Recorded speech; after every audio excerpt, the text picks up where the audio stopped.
Je suis dans un parc, il fait toujours moins chaud que chez moi. Alors juste pour que vous sachiez, il y aura peut-être des bruits de vent, des bruits de circulation, des bruits de canards et le bruit de la fontaine là-bas. Mais c'est toujours mieux que d'avoir chaud. En fait j'ai chaud quand même. Bon, de quoi on parle déjà ? Quelques temps après la sortie de Suicide Squad, quel bilan on peut tirer de tout ça ? Déjà, c'est un nouvel exemple de la stratégie brillante de Warner Bros. Qui consiste à sortir un cut complètement dégueulasse et charcuté de leur film en salle, se taper une réputation de merde à cause de ça, dire non mais dans quelques mois il y a l'extended cut beaucoup mieux qui arrive. Quelques mois plus tard sort l'extended cut en question qui est vu par à peu près 1/10 des gens qui ont vu le film en salle. Des gens qui vont dire effectivement c'est moins pire, vous êtes complètement con d'avoir sorti la version charcutée en salle. Mais à ce stade, à ce degré d'absurde, c'est brillant. Donc je suis très impatient de savoir ce qu'ils vont nous réserver pour la suite de Justice League à ce niveau. Mais avant tout, je voulais vous parler rapidos d'un petit hors-sujet qui est le festival Frames, dont je vous avais parlé dans un autre après-séance. C'est un festival de création web vidéo qui aura lieu donc à Avignon les 3 et 4 septembre. C'était pour vous dire que c'est bon, c'est confirmé, ça a lieu. Il y a la vidéo de présentation que je vais vous mettre quelque part par là, je regarde mon retour. Ouais. Dans la description de la vidéo, je vais vous mettre les liens vers la billetterie, le programme, tout ça, enfin tout ce dont vous avez besoin. Donc ça sera un festival où, bien entendu, il y aura les créateurs vidéo avignonnais, Axolot, French Food Porn, Raptus, la Brigade du Livre, il habite plus à Avignon, mais on continue à le compter comme un Avignonnais quand même, et bien entendu, moi aussi. Mais il y aura aussi pas mal d'invités, comme Antoine Daniel, Golden Moustache, French Ball, Cyrus North, Dirty Biology, Nota Bene, C'est une autre histoire, et ainsi de suite, Florence Porcel. Donc beaucoup de beau monde, je vous laisse voir je ne vais pas vous réciter l'intégralité de la liste des invités ni du programme, je vous laisse voir ça en cliquant sur les liens dont j'ai parlé un petit peu avant. Il y a une meute de pigeons qui viennent décoller comme des fous. Alors bien sûr, il y aura toutes sortes d'activités qu'on peut retrouver dans ce type d'événements, conférences, dédicaces, rencontres de manière générale, mais il y aura aussi plein de trucs particuliers. Il y aura un concert de PV et Wax, c'est assez rare pour être mentionné, car ils ne font jamais dans ce genre de convention, je crois. Et surtout, ça va se passer dans 3 lieux assez incroyables, qui sont tous intramuros, donc qui sont tous à peine 5 minutes à pied les uns des autres, donc ça va être très agréable de passer d'un lieu à l'autre. S'il y a le cinéma Le Pandora, que vous commencez à connaître si vous suivez mes vidéos, il y aura la collection Lambert, qui est le musée d'art moderne à Avignon, avec une super salle pour les conférences, tout ça, et surtout, il y aura le Palais des Papes d'Avignon, qui est un lieu qui fait passer les chefs décorateurs de Game of Thrones pour des petits bras. C'est vraiment un lieu incroyable. On a la chance d'avoir accès à une partie du Palais des Papes, notamment pour la salle du conclave. Je vous invite à Google imager le truc, et la salle de la grande audience où se dérouleront les rencontres, les dédicaces et tout ça. Donc ça va être un événement assez particulier qui va être super sympa à vivre, je pense. On est très très impatient d'y être et très très impatient de vous y voir. Donc n'hésitez pas à venir si vous le pouvez. Vraiment, ça va être incroyable, oui. Et donc pour en revenir à Suicide Squad, avec la sortie de ce film se pose la sempiternelle question qui se pose à chaque fois qu'un film de super-héros sort, à savoir, t'es plutôt Marvel ou plutôt DC ?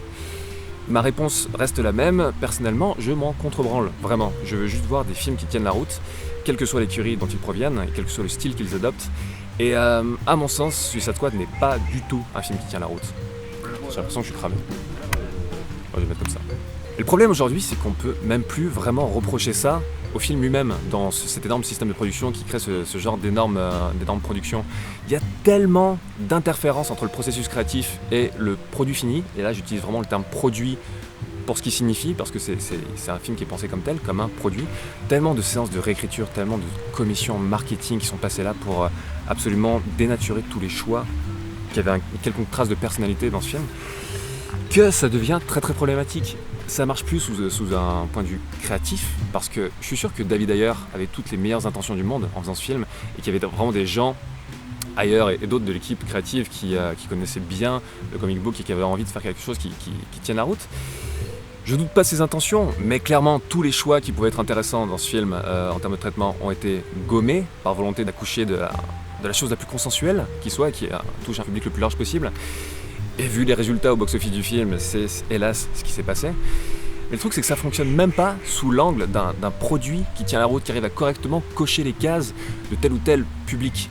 En fait, ce type de film me fait de plus en plus penser aux clones ratés de Ripley dans Alien Resurrection, des espèces de créatures difformes qui n'ont plus aucun sens et qui disent « tuez-moi, achevez-moi ». J'ai vraiment cette impression en voyant ça. Je peux pas penser une seule seconde que David Ayer assume ce film Même si c'est ce qu'il dit en interview, je pense qu'il dit ça tout simplement pour éviter de connaître le même sort que Josh Trank, celui qui avait fait 4 Fantastiques. Et Josh Trank avait ouvert sa gueule en disant que c'était pas du tout le film qu'il voulait faire à la base, qu'il avait été complètement parasité par le studio. Et c'est probablement à cause de ça qu'il ne bossera plus jamais dans le système hollywoodien. Donc c'est un gros problème pour lui, et David Ayer ne voulait probablement pas connaître ce sort-là, donc il a adopté une attitude beaucoup plus consensuelle. Je prends un exemple. Independence Day 2, par exemple, c'est un film dont la première partie est plutôt fun et qui pose des pistes intéressantes, mais dont la deuxième partie est complètement conne, décérébrée et même embarrassante à certains moments. Putain, la dernière réplique du film, c'est ultra embarrassant. Mais au moins, c'est un film auquel je peux faire des reproches au film en tant que tel. Je peux reprocher à Emmerich ce film, parce que c'est raccord avec le reste de sa filmographie, c'est raccord avec le premier Independence Day, ainsi de suite, quoi. C'est plutôt raccord avec le bonhomme et c'est ce qu'il a toujours fait en tant que réalisateur. Après, je doute pas, bien entendu, qu'il y a eu des compromis avec le studio et qu'il y a eu une mainmise du studio à plein de niveaux. Mais par-delà ses qualités, ou plutôt son manque de qualité, c'est un film qui assume ce qu'il est, qui met carte sur table, qui est critiquable en tant que tel. Tandis qu'encore une fois, avec Suicide Squad, on n'a même plus affaire à quelque chose qui est identifiable en termes de piratage de studio. Je crois qu'il y a une chaîne d'interférence avec le processus créatif dans ces studios qui est complètement hors de contrôle. C'est interférence sur interférence sur interférence, de commission sur commission sur commission. Ça doit leur échapper complètement, et encore une fois, que ça soit sous la logique purement marketing ou purement créative, ça tient la route sur aucun plan. Mais pour en venir au film lui-même, je veux bien passer outre le côté what the fuck, voire carrément stupide du postulat en fait. Je suis sûr qu'il est beaucoup mieux expliqué dans le comics, mais là dans le film, c'est pas le cas. Le fait de réunir déjà des méta-humains pour se battre contre une potentielle menace d'un potentiel Superman méchant, comme il explique. Bon, ça, oui, mais je suis sûr qu'il y a plein de méta-humains gentils qui seraient désireux d'aider, donc pourquoi se faire chier avec une équipe de gens complètement ingérables? Alors, j'imagine encore une fois que dans le comics, ils expliquent ça par le fait que ces gens qui n'ont absolument rien à perdre sont prêts à aller beaucoup plus loin que des méta-humains qui seraient dans un carcan autre, qui ne seraient pas dans celui de bad guys qui n'ont rien à perdre. Mais là, dès le départ, ça semble complètement tiré par les cheveux. D'autant que dans la volonté de réunir une équipe de méta-humains donc, qui ont des dons, qui pourraient rivaliser avec des vraies menaces quasiment surnaturelles, et sincèrement, dans cette équipe, qui a un véritable don qui tienne la route contre un potentiel Superman méchant, à part Diablo, et encore? Je veux dire, Deadshot, c'est un mec qui vise super bien, mais ça reste un mec qui tire et qui vise bien. Boomerang, c'est un mec qui envoie des boomerangs avec une caméra stabilisée dessus. Katana, elle a l'âme de son défunt mari enfermée dans sa lame, mais c'est pas un don, ça c'est juste un constat. Après, c'est une nana qui sait se battre, mais ça reste une nana qui sait se battre. Harley Quinn, c'est aussi une nana qui sait se battre, mais qu'est-ce qu'elle va faire contre un potentiel Superman méchant? Elle va lui mettre des coups de batte de baseball? Ça n'a pas de sens, je veux dire. Mais bon, encore une fois, je suis ok pour passer outre ce postulat et dire ok, suspension, consenti de l'incrédulité, tout ça, on y va. Mais même en prenant le train à ce moment, ça reste complètement à côté de la plaque, et c'est là que le film en fait n'est même pas à la hauteur de ce qu'il essaie de nous vendre, à savoir que ces super vilains, super anti-héros ne sont pas le quart de l'ombre de la moitié des badass et des super vilains qui sont censés être. Ils ont tous des motivations de gentils lambda. Enfin, Will Smith, c'est le père modèle qui veut le meilleur pour sa fille. Harley Quinn, c'est une amoureuse transie. Boomerang, c'est un mec un peu rustre, un peu mal poli, mais c'est un bon gars finalement.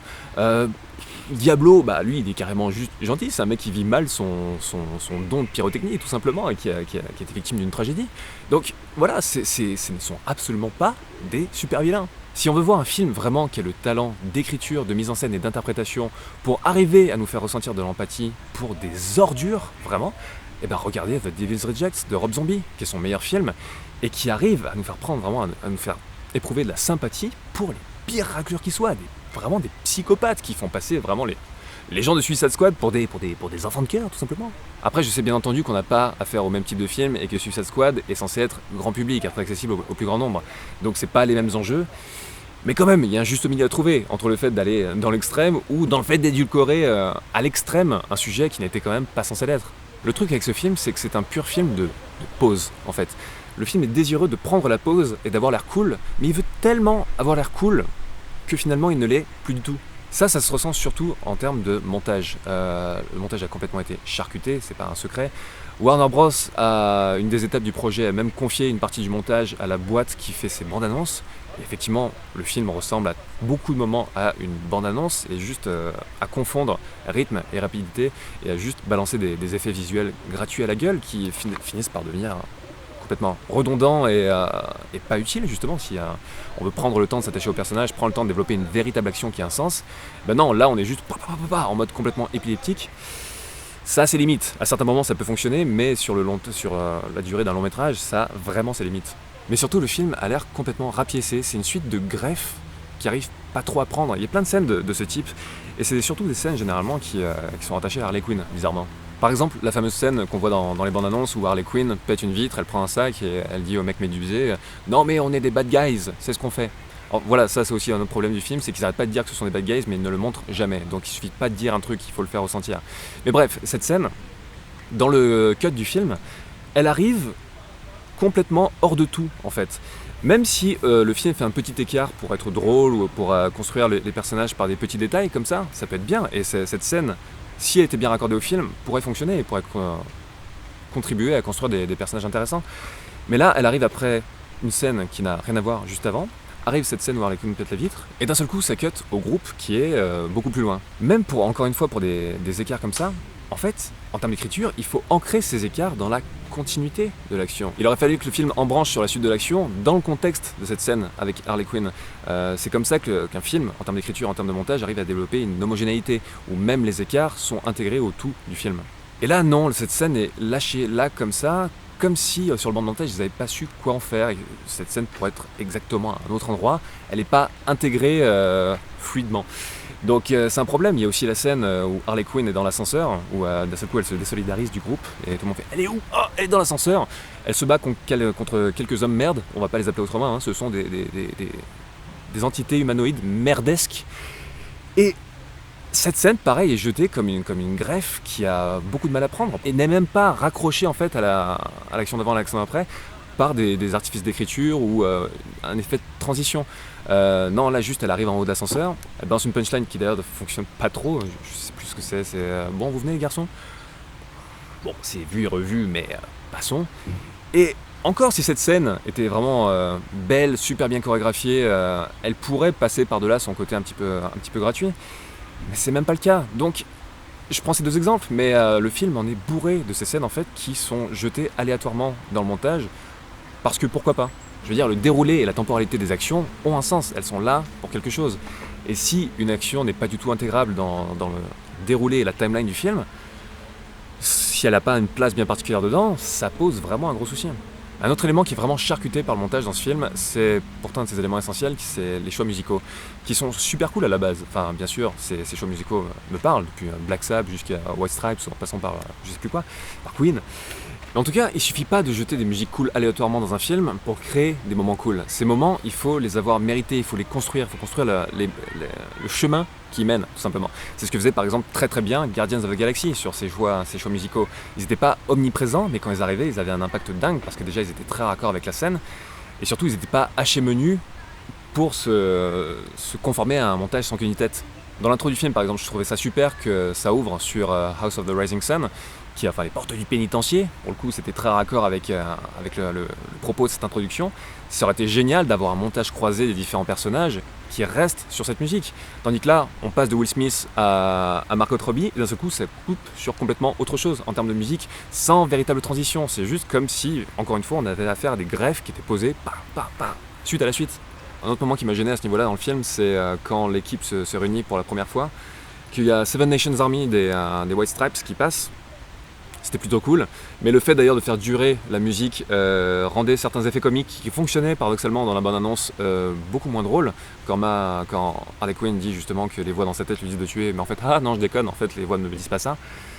Il y avait un petit moment de silence dans la bande-annonce qui fonctionnait bien à ce niveau, et là le fait que ça soit sur la musique crée un rendu très différent. Ça tombe pas juste complètement à plat, mais ça crée un rendu différent qui est moins drôle, mais qui crée une espèce de mouvement inéluctable, inexorable, qui peut fonctionner sur notre plan. Il y a des gens qui passent qu'un selfie stick. Est-ce que je vais les buter maintenant ? Et d'un seul coup, au sein de cette scène, au moment où il commence à s'habiller, ça cut sur du Eminem, qui est aussi un morceau cool, mais à force de fragmenter les scènes par la musique, trop de tentatives de paraître cool sur des moments trop précis tue le moment cool d'ensemble. Donc c'est encore un gros problème pour moi, c'est que le film se disperse trop, il essaie vraiment de trop en faire, ce qui nuit complètement à sa cohésion d'ensemble. Un peu à l'image du Joker en fait. J'ai trouvé Jared Leto pas mauvais du tout dans ce rôle-là. J'ai bien aimé ce qu'il a essayé d'en faire, même si le côté immersion dans le personnage a été tellement instrumentalisé par le studio pour un but de communication et de marketing, jusqu'à la nausée. Mais le problème avec son interprétation du Joker, c'est que il est trop conscient de lui-même. Il est forcément la comparaison avec Heath Ledger, beaucoup de gens l'ont faite, mais je la ferai juste sur ce plan-là. Ce qui fonctionnait dans la performance de Heath Ledger, c'est qu'on sentait qu'il s'était perdu dans le rôle. Trop même, ça a été le problème. Mais au moins, c'était vraiment très très prenant parce que il symbolisait le chaos. C'est quelqu'un qui s'est vraiment oublié dans ce rôle et qui, grâce à ça, avait ce côté vraiment insaisissable. Et en fait, Jared Leto, sur son interprétation, est sur l'autre côté du spectre, où chaque micro-millimètre de sa performance a l'air d'être calculé. Ce qui donne des moments qui fonctionnent très bien. Avion. Bon, tant pis, on s'en fout. Ce qui donne des moments qui fonctionnent très bien sur la forme, à certains moments, mais qui manquent de ce côté vraiment électrique, insaisissable et qui fait, pour le coup, assez flipper. Toujours à cause de ce cut charcuté, c'est un film qui peine vraiment à construire ses enjeux. Comme on l'a vu, il s'en remet à des enjeux typiques qu'on pourrait trouver dans un film de super-héros lambda pour ses personnages. Et à côté de ça, le fait que ces super-vilains se réunissent et finissent par s'apprécier, à sentir vraiment quelque chose qui relève de la famille, n'est pas du tout bien construit. Il aurait fallu, en fait, je pense, avoir par exemple une structure où il y a une première mission sur laquelle ils sont lancés qui rate complètement, et à partir en fait de cet échec, il va y avoir une certaine forme de remise en question et peut-être une manière justement d'avoir ce setup payoff et sur la deuxième mission, arriver à remporter le pompon. Et c'est une structure qui est assez classique, mais qui fonctionne relativement bien. Et là, le film ne fait pas ça en jetant directement ces super vilains dans cette mission pour battre ce super vilain complètement lambda en imagerie numérique dégueulasse. J'ai même oublié comment il s'appelle, et je crois que c'est à peu près le cas de quasiment tout le monde. Et ça pousse le film en fait à essayer de jeter de temps à autre des enjeux complètement artificiels, comme dans la dernière partie du film, quand l'enchanteresse fait apparaître la fille de Will Smith devant lui, cette apparition qui dit à Will Smith en gros, la seule possibilité pour qu'on soit réunis, toi et moi, c'est que tu n'appuies pas sur la gâchette. Et Will Smith fait « Oh, je suis pas content !» Et c'est complètement stupide, parce que ça n'aurait pu dramatiquement fonctionner que si, à un moment ou à un autre du film, Deadshot avait pu avoir un doute sur le fait que Sauver le Monde puisse le racheter aux yeux de sa fille. À aucun moment, à aucun micro-moment, il a un doute là-dessus. Donc le fait qu'il y ait cette dernière mise à l'épreuve par rapport à ça n'a absolument aucun sens. Bon, je vais quand même mentionner 2-3 trucs qui fonctionnent bien dans le film, parce qu'il y en a, même s'ils sont assez mal exploités. La scène où Will Smith en fait se fait tous les hommes merde à lui seul et petit à petit les soldats se rendent compte qu'ils n'ont plus besoin de tirer parce que le mec juste canarde absolument tout, ça c'était bien fait. C'était un des rares moments cool du film pour moi. Et le design de l'enchanteresse est aussi cool, le premier design. Après, comme c'était apparemment trop cool et stylé, ils ont préféré lui donner un deuxième design où elle a juste un espèce de truc de carton-pâte sur la gueule qui fonctionne plus bien. Mais sur la fin du film, cette espèce quand elle devient une silhouette complètement sombre, ténébreuse, et qui a ces 2 points rouges à la place des yeux qui sont là pour appuyer ce regard maléfique, ça fonctionne très très bien. On sent ils sont tombés sur l'affiche de Uncle Boonmee de Happy Chapong Veritacule. Putain, j'ai dit du premier coup. Je vais pas jusqu'à dire qu'ils ont vu le film, mais ils ont vu l'affiche, ils se sont dit putain, c'est un visuel cool, on va le mettre dans le film. Et ça fonctionne.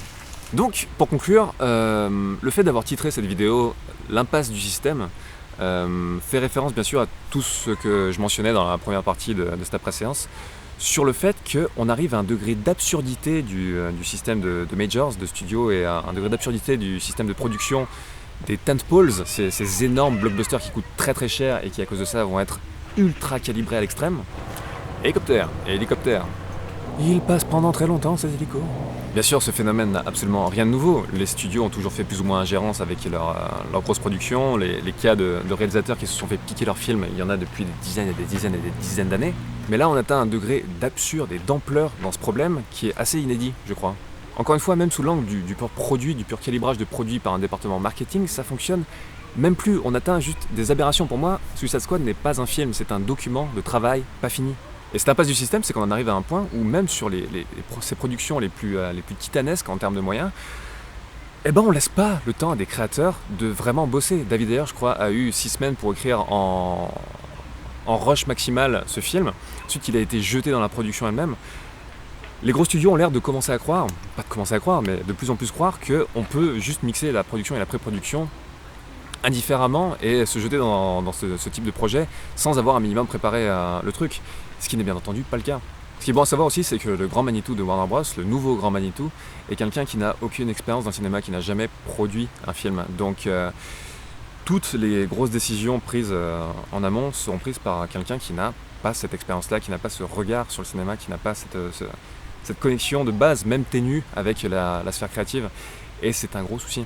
Pour reprendre une appellation que John McTiernan avait utilisée dans une interview, c'est un film d'entreprise, c'est un film pour les actionnaires. Et là, on arrive à une véritable impasse, par-delà ces problèmes, et ben c'est qu'un film comme Suicide Squad a eu du succès. Et ces mecs qui prennent ces décisions ne font confiance qu'aux chiffres. Donc à partir de là, ce film est un succès pour eux. Et c'est là que le système se referme sur lui-même, c'est qu'on entre dans un cercle vicieux et un effet de boucle dont je vois pas comment le système peut sortir en fait. Ça fait des années qu'on peut voir ce problème se développer avec de plus en plus de cas de figure de ce style qui ont lieu. Mais là, c'est la première fois que j'ai l'impression, en voyant un film, qu'on a franchi une barrière à ce niveau. Et j'aimerais pouvoir penser qu'on va pas déboucher sur un cinéma mainstream, grand public, pop culturesque, qui va aller vers encore plus de consensualité et encore plus d'aberration créative. Mais je reste vraiment dubitatif pour la suite. Après, si vous avez aimé Suicide Squad, tant mieux, hein, c'est l'essentiel, c'est passer un moment, on va dire. Mais à titre personnel, moi, ça me fait vraiment mal au cul, cette situation. Donc voilà pour ce que j'avais à vous dire sur Suicide Squad et sur Frames, du coup. N'hésitez pas à venir, on vous attend de pied ferme. Je vous dis à très très vite pour un nouvel après-séance que je vais tourner maintenant dans la foulée, donc à faire. Et voilà, à très bientôt.